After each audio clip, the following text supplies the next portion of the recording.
To avoid loss of objectivity with a prospect and risk your dialogue and presentation drifting off to some inconsequential dead end, it's best to maintain a business atmosphere and a symbolic arm's length distance.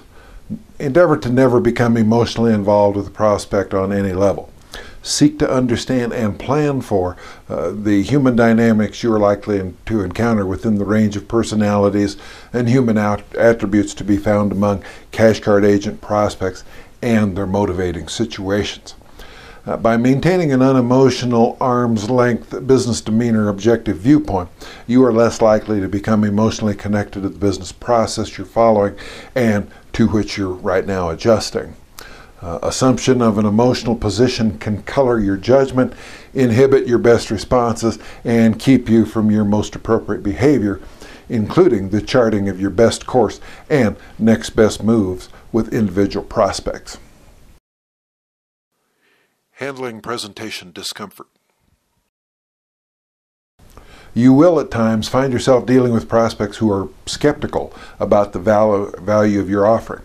For no apparent reason, you will get answers that are unresponsive, indifferent, flippant, or even a bit hostile. Perhaps your prospect had a previous bad experience with another similar offering or is generally skeptical regarding anything having to do with the consumer finance industry. And frankly, with certain factions of the consumer finance industry, who could blame them? Whatever the reason, the atmosphere can become uncomfortable. When this happens, should you simply bail on the meeting or discussion by saying, in essence, I'm sorry I bothered you today? Even when you find yourself in a tense or awkward situation, you should not help the prospect end the call or meeting. Instead, make an effort to figure out what's going on. It could be and often is that the prospect has an agenda item you don't know about, and a single question followed by silence may help you uncover it. Whatever the prospect's mood or personal ambiance, endeavor to get it out in the open and do that in a non-confrontational manner. Here are a few examples. Chip, you seem skeptical. It must be something I've said or done. Chip, I'm picking up on some uncertainty about what we're covering here. Is there something I've said or done you want to talk about? Chip, I'm sensing some hostility. I suspect it's something I've said or done. Or perhaps an unfavorable previous experience, am I correct? Endeavor to get the awkwardness or whatever strange emotion it is on which you're picking up out in the open. Put it on the table where the prospect can't possibly ignore or avoid it. Take responsibility for raising the issue and a great thing happens. You put the ball in the prospect's court. The prospect has to respond to your statement or question and assume a share of the responsibility for resolving the matter. By allowing the prospect to open up about what you may have said or done thus far, you clear the way for continuing the appointment in a better working atmosphere. Try your best to figure out what's happening before you ever volunteer to exit the situation. You may find an opening you hadn't seen earlier, and you'll definitely learn more about the prospect.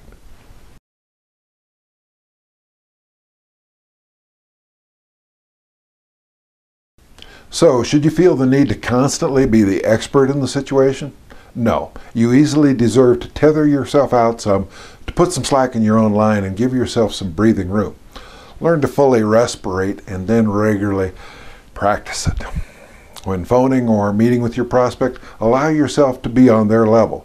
You have plenty of knowledge of what you're offering, and there will come fitting opportunities for you to blend that knowledge into your prospect dialogue.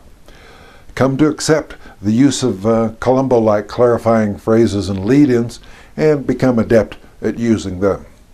If you appear to struggle a bit or are observed by your prospect to languish in discomfort some, that's okay. You're basically playing a role here.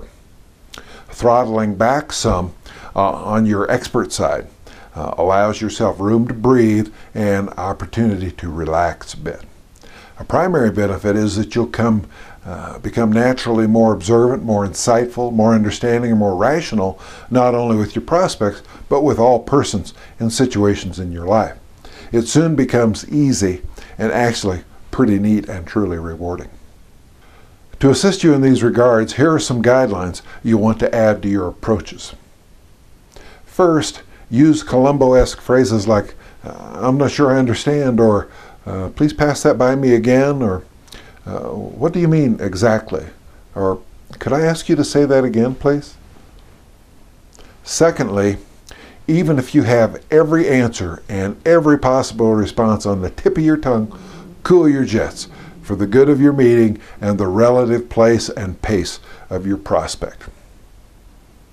Thirdly, don't use buzzwords. Unknown buzzwords and acronyms for which meetings are not commonly known pose numerous questions in your prospect's mind and needlessly slow the momentum of your dialogue. Unless they're commonly known, buzz and random initials are best omitted. Fourth, continue to speak well plus be intelligent and appropriately assertive. There's just no need to be aggressive, impatient, or demeaning. Fifth, allow your prospects to discover for themselves how Cash Card relates to their needs, motivations, and pain. Now, lastly, never play one-upsmanship. This usually signals insecurity or limited perspectives. For a rep, it never gets you the results you're after. Even if your prospect does it, grab their balloon strings and pull them back down to earth. Reduce intensity. Back off some.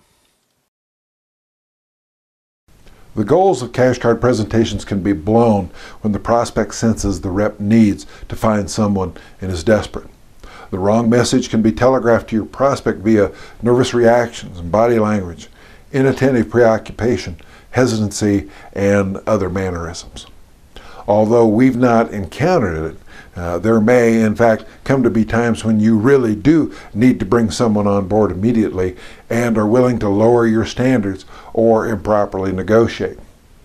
At such times, it can be good to remind yourself how solid Cash Card is, what an incredible opportunity it is for the right person, the revenue it makes, and other business positives. Such reminders will help you maintain your position and appropriate demeanor in all interchanges with your prospects. By holding to your standards, you'll find that the revenue is soon there, and that observing the right conduct and keeping your bar high has paid off. 9 ways to remain third party during a prospect call.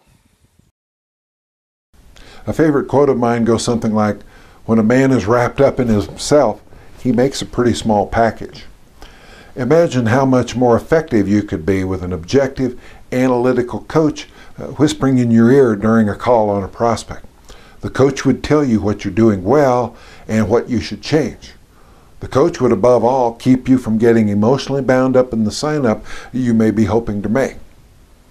You could critically and objectively assess the interactions between you and prospects. Good news, you don't need a coach to remain third party during a prospect call. First of all, recognize that all prospects are human, acting out psychological scripts reflecting their needs, desires, biases, and defense mechanisms. The very best reps are amateur psychologists. They understand that everything a prospect says or does is a reflection of scripts they carry in their heads. These scripts reflect various degrees of psychological maturity. Prospects are prisoners of their scripts. Therefore, there's no reason to be upset by their sometimes animated and emotional readings of their scripts to you. Secondly, take a close look at your own psychological maturity. Do you whine, complain, and manipulate like a child? Do you control, smother, nurture, and criticize like a parent? Or do you behave like a composed, confident adult? The very best reps have egos and personas that reflect more of the adult than the parent or child. The more time you spend in the adult state, the more objectively you can observe what happens during your prospect calls from a dispassionate viewpoint. Next, to help remain third party with prospects, probe, probe, probe. Respond to prospect statements with probing questions. This increases your ability to remain third party because the prospect does most of the talking. You can listen, think, and reflect during the answers. The prospect's underlying pain will eventually emerge. You can identify the prospect's logic and lines of reasoning. Fourthly, listen with your eyes and inner ear.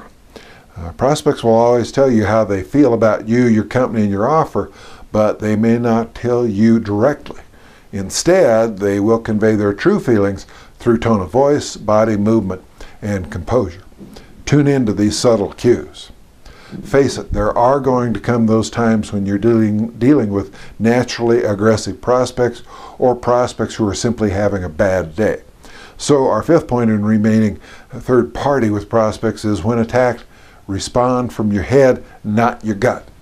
If the prospect is manipulative, sarcastic, and aggressive, don't respond in kind.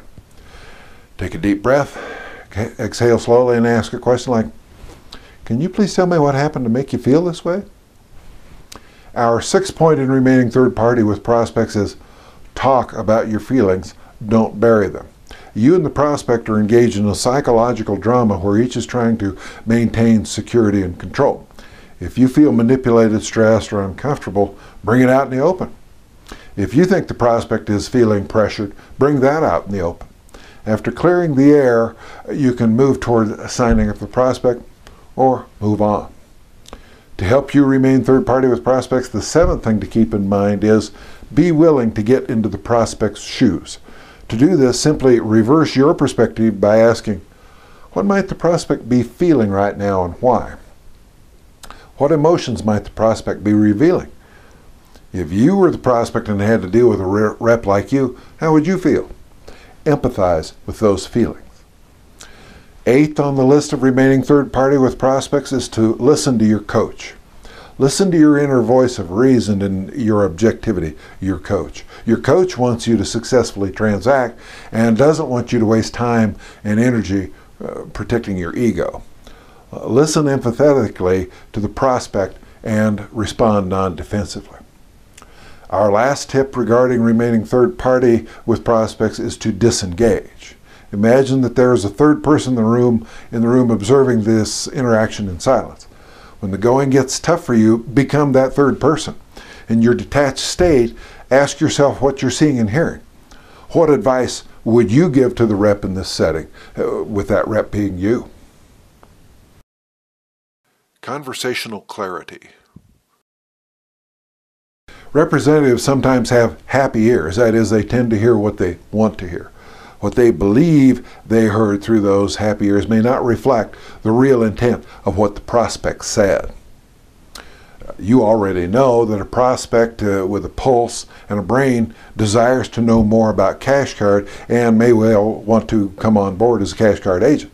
A large part of what you're seeking to do is come to better learn the prospect and qualify them on many personal and professional aspects. Part of what you'll want to do is help the prospect be more specific and define any ambiguous terms, phrases, or buzzwords unique to consumer finance and CashCard which may be unclear or subject to easy misinterpretation. Make sure all parties to your conversation are in sync with the topics and subtopics, plus are understood as to what is supposed to happen next. Objectively determining pain. Prospects become agents on your team when they gain confidence in you as a doctor who can ease, if not altogether eliminate, their pain. That is, the roadblocks to their success. In order to demonstrate how CashCard removes a roadblock, you need to learn what a particular prospect's roadblocks are. You require an inner ear. As you hear the prospect's words, you need to listen for the prospect's pain. Once you and the prospect understand the nature and scope of that pain, the two of you can work together to find a cooling, soothing set of relief in a CashCard solution.